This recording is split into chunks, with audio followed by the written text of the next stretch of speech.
দুর্গাপুর থেকে মালা ঘোষাল বলছি। বলুন মালা। আমি আমার হাজবেন্ডের সম্বন্ধে একটু জানতে চাইছি। বলছি আমার হাজবেন্ডের 60 বছর বয়স, কোনো একটা রোগের কারণ দেখাতে গিয়ে পেটে হার্নিয়া ধরা পড়েছিল, বুঝলেন তো। তখন ওই ডাক্তারবাবু বলেছিলেন যে যদি কোনোদিন যন্ত্রণা উঠে তখনই অপারেশন করার ব্যাপার আছে। দাল ভাইয়ের ওষুধ খেয়ে বা অপারেশনের ব্যাপারটা কিছু। আপনি এন্ডোস্কোপি করিয়েছিলেন? হ্যাঁ, ওটি মানে এন্ডোস্কোপি রিপোর্টে কি হায়াটাস হার্নিয়া লেখা আছে? হ্যাঁ হ্যাঁ হায়াটাস হার্নিয়া লেখা আছে তো? হ্যাঁ। তো সেটা বলুন, অসুখের নামটা বলতে হবে তো, শুধু হার্নিয়া বললে হবে না, পুরো নামটা বলুন। আপনি এন্ডোস্কোপি রিপোর্ট আমাকে পাঠাবেন, রিপোর্ট দেখে আমি পরবর্তী অ্যাডভাইস করব। আপনি নিশ্চয়ই রাত্রি 2টোর সময় ব্যথা প্রচণ্ড বেড়ে যাবে এবং ব্যথায় উনি কষ্ট পাবেন, তখন অ্যাম্বুলেন্সের হুডার বাজাতে বাজাতে আপনি আইসিইউতে নিয়ে গিয়ে ওনার রাত্রি 2:30টার সময় অপারেশন করতে চান না? চান কি? না স্যার, না দাদা। তাহলে এটা কি ধরনের আপনি বলছেন যে ব্যথা যখন প্রচণ্ড হবে তখন অপারেশনের কথা ভাবা যাবে? আমি আপনাকে বারবার বলেছি, আমার প্রত্যেকটা লাইভে বলি যেটা অপারেটিভ ম্যানেজমেন্ট। তাহলে কিসের জন্য আমরা পেশেন্টকে এক্সট্রিম খারাপ পর্যায়ে গিয়ে আমরা এটা বলবো? আপনাকে অবশ্যই সেকেন্ড ওপিনিয়ন নিতে হবে। আর আপনি যদি আমার ওপিনিয়ন দিতে চান, সেক্ষেত্রে আমি আপনাকে যেটা মেডিকেল সায়েন্স বলছে সেটাই আপনাকে ওপিনিয়ন দেবো। তার জন্য আপনাকে এন্ডোস্কোপি রিপোর্ট পাঠাতে হবে আমাকে। হার্নিয়া অনেক রকম হয়, ইঙ্গুইনাল হার্নিয়া হয়। আমার একটা জিনিস মনে হচ্ছে, সেটা হচ্ছে যে আমাদের মানে ইগনোরেন্সটা কিন্তু আমাদের অনেক সমস্যার মধ্যে ফেলতে পারে।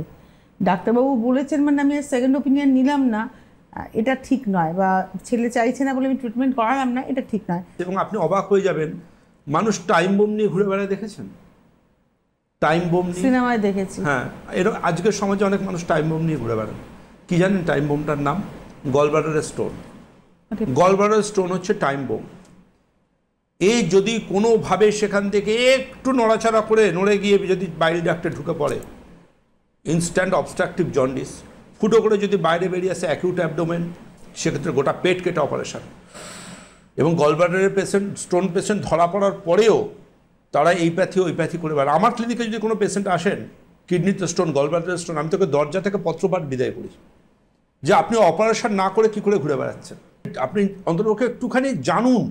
যারা প্রকৃত অর্থে ডক্টর না, তারা কোনো পেশেন্টকে হাতে নেওয়ার সময় পরিষ্কার বলে দেবে যে আপনি কতদিনের রেজাল্ট পাবেন বা পাবেন না, ভালো থাকবেন বা থাকবেন না। কিন্তু এটুকু বুঝুন, ওষুধ খেয়ে পাথর গলে না। আপনি, আমি দায়িত্ব নিয়ে লাইভ ফোন ইন প্রোগ্রামে বসে বলছি, আপনি যত ডাক্তারের কাছে যাচ্ছেন সময় নষ্ট করছেন। আপনাকে যদি স্টোন হয়ে থাকে, গলব্লাডারে স্টোন, কিডনিতে স্টোন, আপনাকে কিন্তু এন্ড অফ দ্য ডে জানবেন দ্যাট ইজ সার্জিক্যাল প্রসিডিওর। আপনাকে আপনার সার্জনের সাথে কথা বলতে হবে।